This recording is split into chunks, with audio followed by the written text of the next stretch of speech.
So what I mean by that is if you finish your +1 attack for ground weapons before Zerg finishes his carapace upgrade, your Zealots are going to have a huge advantage against Zerglings because they will kill Zerglings in 2 hits instead of 3 hits, which means they die a lot faster, aka a massive reduction in damage for the Zerglings because they're dying so much faster. And it's a very significant advantage. So, usually Zerg will upgrade carapace before attack to help offset this. But this is a big advantage. So you can see here in this build that I'm doing, this is a Ser DT type build, and I make a few Corsairs, and I make 2 DTs, and I just look for holes. I look for places where I can slip them in where there aren't Overlord coverage, and harass the main army if there aren't Overlords with it, or ideally slip into a base or 2 and harass the drones. So, and your Corsairs can be used for that. I mean, if you see just one Overlord over a base, you could just go in there with the Corsairs, kill it, and then the DTs can walk in and kill some drones, make Zerg run his drones. It's just a little bit of a way to start some harass off. The downside to it is you get slightly slower Templars with Storm, but I like playing harass builds, so I play this one fairly often. And as you can see here, the Zerg just has no Overlords, so I'm able to go down there with the DTs and I can kill some drones. And in the meantime, I'm seeing what Zerg's building. He seems to be building mostly Zerglings, so I'm going to go with a Zealot Templar Archon composition, because that's the most effective against that. Archons are super good against Zerglings because A, they one-shot them, and B, their splash damage makes them even more dangerous. So you can see here, I'm looking for places where I can kill. I'm killing the hatchery, I'm killing the Zerglings, because Zerg doesn't have Overlord speed yet, which means it takes him a long time to get an Overlord over there for detection. So this is really effective for me. I mean, this DT harass has totally paid for itself. I'm at a pretty big advantage right now because it's going to be 2 base Zerg against soon to be 3 base Protoss.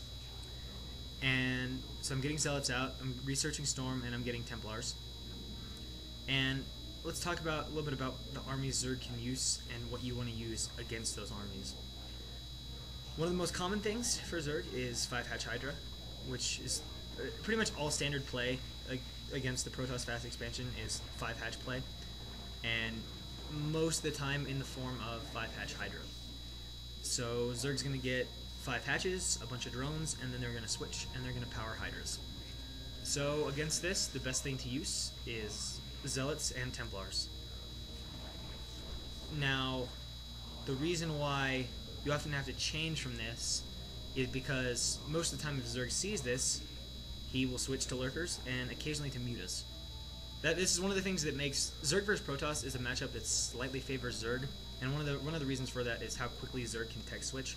So what Zerg will do is he'll either pop out some Mutas or switch to Lurkers. If he switches to Mutas, what he will do is he will go, and right before he's ready to attack you, he will snipe your Templars with the Mutas. It doesn't matter if he loses his Mutas, if he kills your Templars, he will almost certainly win the battle because Mass Hydra without Storm or Reaver support beats any Protoss army. It's just, Hydras are cheap, damage, powerful, they're just dangerous.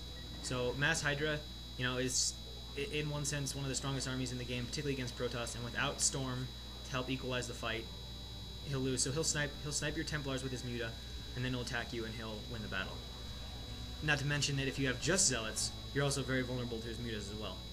So how to protect against that? You have to see it coming, and you have to try to watch where your Templar are, and it really helps if you have some Corsairs around, because if you have Dragoons, he can still fly his Muta over your Dragoons and snipe your Templar before your Dragoons can effectively kill the Muta. So the best bet is to hope you have Corsairs lying around, and if not, you just want to try to be really cognizant of where the Mutas are and do your best to keep your Templar away from them, keep moving around, watch where they are, that they're not too far in the rear of your army.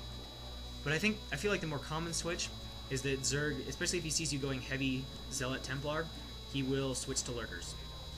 This can be a dangerous switch in a few ways. One is that if you don't have a robotics facility already, it's going to be a long time before you have observers, so he's going to contain you, which is not fun, and breaking out of a good Lurker contain is an absolute nightmare. And the next thing that makes it dangerous is if you're using that heavy Zealot composition like I am here, you are incredibly vulnerable to Lurkers, because Lurkers also deal area of effect, splash damage type stuff. So with all those Zealots trying to run into the Lurker field, all of them just take tons of damage and they just evaporate to Lurkers. I mean, Lurkers are a pretty strong counter to Zealots. So you have to switch over to Dragoons, but again, that creates a big window where you can't attack. Because if you were to try to attack his Lurker-based army with your Zealots, it's just going to get chewed up and be a disaster for you. So what this is nice for Zerg because it gives him a chance to power a few extra drones, maybe expand again, and in general work more towards his economy. So what you have to try to do against these tech switches is you just have to watch and try to see when and what Zerg is tech switching to. You know, if all of a sudden you start seeing a bunch of larvae saved up at his hatcheries, it's a decent chance he's going Mutalisks. Lurkers, the best way to know is just to be scouting around with your Corsairs, and as soon as you see those lurker eggs morphing, start switching over to some Dragoons, making more Dragoons out of your gateways, and getting that robotics facility if you don't already have it. And in most cases, you know, Zerg isn't going to stick, because Mass Hydra, well, I did say it's the most powerful army against Protoss. As Protoss gets bigger and has all those storms, and as Zerg's army gets bigger, it's harder to control that big army, and it's hard to dodge. You know, when you have 6-8 storms, it's really hard to dodge them all with the Hydra. So it's almost inevitable that Zerg's going to want to switch off just pure Hydra, just because it becomes too vulnerable to storm. So if you've been fighting pure Hydra for a few minutes, start suspecting a change to lurkers. You know, it's usually a good idea to get your robotics facility fairly soon, so that when you see lurkers, all you have to do is add the observatory, and you're ready for them.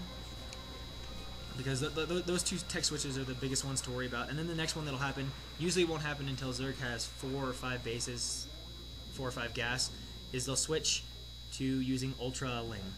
And Ultra Ling decimates pretty much anything Protoss has, unless Protoss has Archons. Zealot Templar does okay against Ultra Ling, but it still gets beaten. And if you have heavy amounts of goons, you're just going to get mopped up. You really need the Archons to fight the Ultralisk, though, because of how much damage they can tank. So what you do, when you see that Ultralisk cavern go down, and Zerg getting ready to make Ultralisks, you cut way back on the number of Templar you have, and you make Archons. And you switch to a Zealot Archon Templar composition. And while you want primarily Archons, you still want 2 or 3 Templars, because you can storm some of the incoming Lings, and you can really reduce the Ling numbers with a few good storms as they run in to attack you. And something else that's really important to think about in Protoss vs Zerg, especially once you get to that Ultra Ling stage, is Zerg is incredibly mobile. Ultra Ling is extremely fast. So what you have to watch out for is that even if your army's a little out of place, like I've got 2 expansions here on the left and the right, I've got my main and my natural, but I also have 2 more. If my army is more towards the left, he can run Ultra Ling in, cast 1 Dark Swarm to nullify my cannons, and kill that expansion on the right and be gone before I can even get my army over on the left back to the right to defend. So that's one of the real dangers when fighting Zerg, is just the mobility and the fact that if you're not really cognizant of where your army is and where Zerg is, he's just going to snipe your expansion. Another thing they can do is, you know, you can be down attacking a Zerg base with all of your army, and he'll send in 12 Cracklings and a Defiler cast Dark Swarm so your cannons can't hurt the Lings, and snipe your Nexus. And Zerglings that have the attack speed upgrade kill everything incredibly fast. The buildings just die like that. So what you do have to be wary of and do to prevent that is have 1 or 2 Templar at each expansion is really good, especially as you get past into the mid game, and eventually against that Ultra Ling composition, it's really nice to add Reavers, because if you add a robotics facility to a couple of your expansions and start making a Reaver or 2 at each one, then you also have a way to do damage under Storm, because Reavers are one of the few units that does damage under Swarm, Zealots being the other, and Archons do a little bit with splash damage. And this swarm I'm mentioning is Dark Swarm, and it basically just makes any ranged attack fall short, and it doesn't do any damage. So anything with range misses, but Reavers, because of the nature of their scarabs, hit, and Archons, because of splash, hit.